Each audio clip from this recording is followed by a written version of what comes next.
What time do you get up normally in the morning? For me, it's usually about 7. 7, okay. But I go to bed late, so usually I go to bed around 1 a.m. or so. 1 a.m. Yeah. And you start the day with a real breakfast, or just with a coffee, or with a water?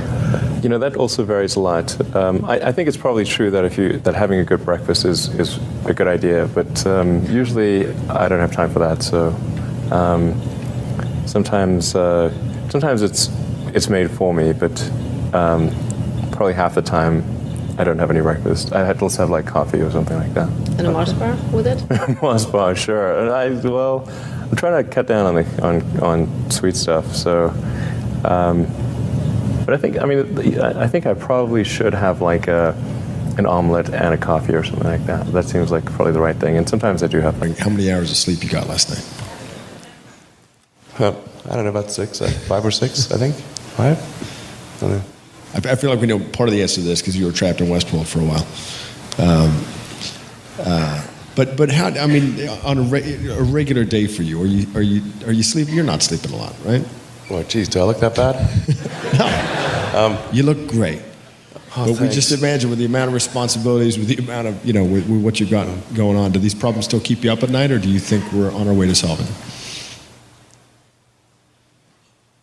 Well, right now the only things that are really stressing me out in a big way are AI, obviously. That's like always there, and I'm working really hard on Tesla Model 3 production, and we're making good progress, but it's hugely hard work. But those are the two most stressful things in my life right now. Okay, so you're CEO of 2 companies, you're chairman of Solar City. Talk about time management. How on earth do you do this? Well, Do you get any sleep?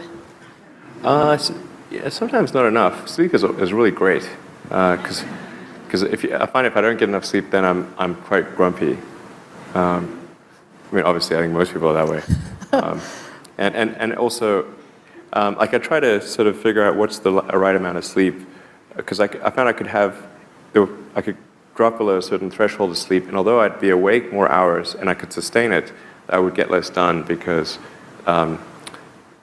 my mental acuity would be affected.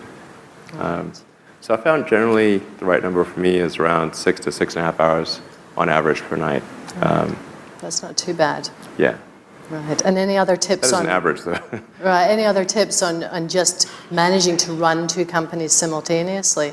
I mean, do you find? I mean, I know you're up here Monday, Tuesday. Is it all Tesla when you're up in Silicon Valley, and all SpaceX Wednesday, Thursday? Having a having a smartphone is incredibly helpful, because that means you can do email during interstitial periods. Like if you're in a car, you're walking in the bathroom, everywhere. You can do email practically when you're awake, and so that's really helpful to have email for SpaceX and Tesla integrated on my phone, and then. And then it's just you have to apply a lot of hours to actually working. So the way I generally do it is I'll be working at SpaceX on Monday, and then Monday night fly to the Bay Area, spend Tuesday and Wednesday in the Bay Area, then at Tesla, and then fly back on Wednesday night, spend Thursday and Friday at SpaceX. In the last several months, then I would fly back here on a Saturday and either spend Saturday and Sunday at Tesla or spend Saturday at Tesla and Sunday at SpaceX. And where do the boys fit in? You have 5 sons. Yeah. Do they tag along with Dad on some of these trips? I do drag them along in a lot of things, actually. They're remarkably unimpressed by. It's going to sound like, well, you've heard it before, but it's worth re-emphasizing. I think the first is you need to work, depending upon how well you want to do, and particularly if you're starting a company, you need to work super hard. So what does super hard mean? Well, when my brother and I were starting our first company, instead of getting an apartment, we just rented a small office and we slept on the couch. And we showered at the YMCA, and we're so hot up we had just one computer. So the website was up during the day, and I was coding at night. 7 days a week, all the time. And I sort of briefly had a girlfriend in that period, and in order to be with me, she had to sleep in the office. So work hard, like, I mean, every waking hour. That's the thing I would say, particularly if you're starting a company. And I mean, if you do simple math, say like, okay, if somebody else is working 50 hours and you're working 100, you'll get twice as much done in the course of a year as the other company.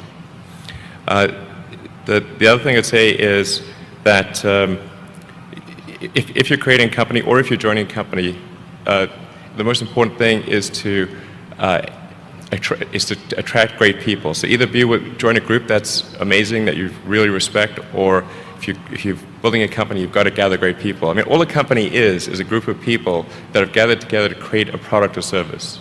And so depending upon how talented and hardworking that group is, and the degree to which they are focused cohesively in a good direction, that will determine the success of the company.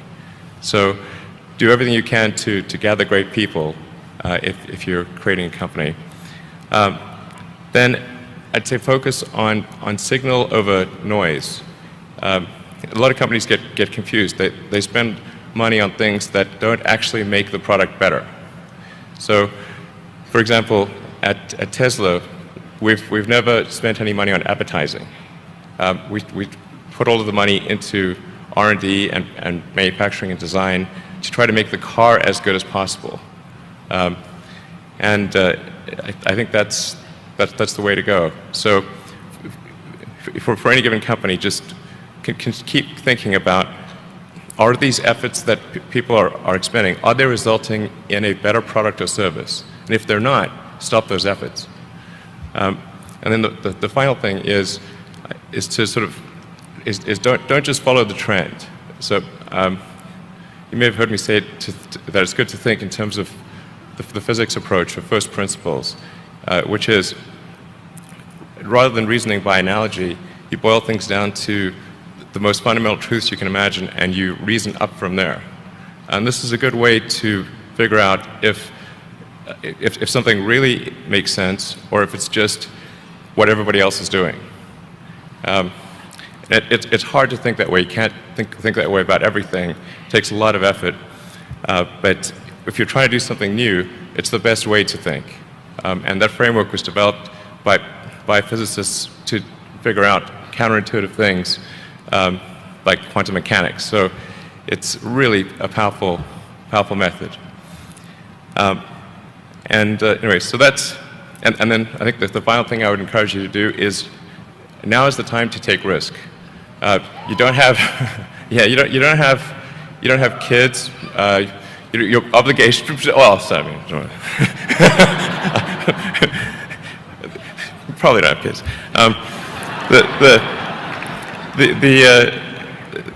But as you get older, your obligations increase. So and once you have a family, you start taking risk not just for yourself, but for your family as well. It gets much harder to do things that might not work out.